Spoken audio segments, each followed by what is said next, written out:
আসসালামু আলাইকুম everyone. So আশা করি আল্লাহর রহমতে আপনারা সকলেই ভালো আছেন। আজকে আমি আপনাদের এরকম একটি মিনি পিভিসি পাইপ দিয়ে একটা বন্দুক বানিয়ে দেখাবো। দেখতে পাচ্ছেন কিউর একটা ভাব আছে এর ভিতরে। আমি এটা এখানে রেখে দেখতে পাচ্ছেন এই যে এটা আমি কীভাবে তৈরি করেছি আজকে এই ভিডিওতে আপনাদেরকে সম্পূর্ণ দেখানো হবে। তো চলুন ভিডিওটি শুরু করা যাক।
মিনি যে বন্দুকটা কিন্তু অলরেডি তৈরি হয়ে গেছে। সো এখন আপনাদের চালিয়ে দেখাবো যে আমাদের মিনি যে বন্দুকটা কতটুকু ওয়ার্কিং করতেছে। সেই জন্য আমি একটা বেলুন নিয়ে নিয়েছি।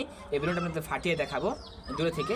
আর এটার জন্য প্রতি বানাবো আমরা এই যে আমরা অ্যালুমিনিয়াম যে ফাইলটা আছে, যে পেপারটা, সেই ফাইল থেকে একটু পেপার নিয়ে আমি কিছু গুল করে নিব। হ্যাঁ, গুল করে একটু এই যে গুল করে নিই। গুল করে মাত্র একটু চোক্কা রাখবো, একটা সাইড একটু চোক্কা রেখে দেবো, তাইলেই হবে। এই যে দেখতে পাচ্ছেন এই যে দেখতে তৈরি হয়ে বুলেটটা কিন্তু তৈরি হয়ে গেছে।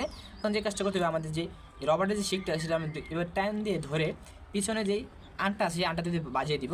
তো সন্দেহ হয়ে গেছে এখন, যে এই যে দেখাই আলোটা কমে গেছে দিনের। আচ্ছা, এই যে দেখতে পাচ্ছেন বাজিয়ে দিয়েছি। বাজানোর পরে আমার উপরে যে ছিদ্র আছে সেটা আমরা এই বুলেটটা এইভাবে অ্যাটাচ করে দিয়েছি। এইভাবে দেখতে পাচ্ছেন অ্যাটাচ করে দিয়েছি। এখন যখন আমরা যে এখানে টিপ দিব তখন কিন্তু আমাদের বুলেটটা বের হবে। সো আমরা আঙুলটা পরে নিব, পরে নেওয়ার পরে যে টিপ দেখাবে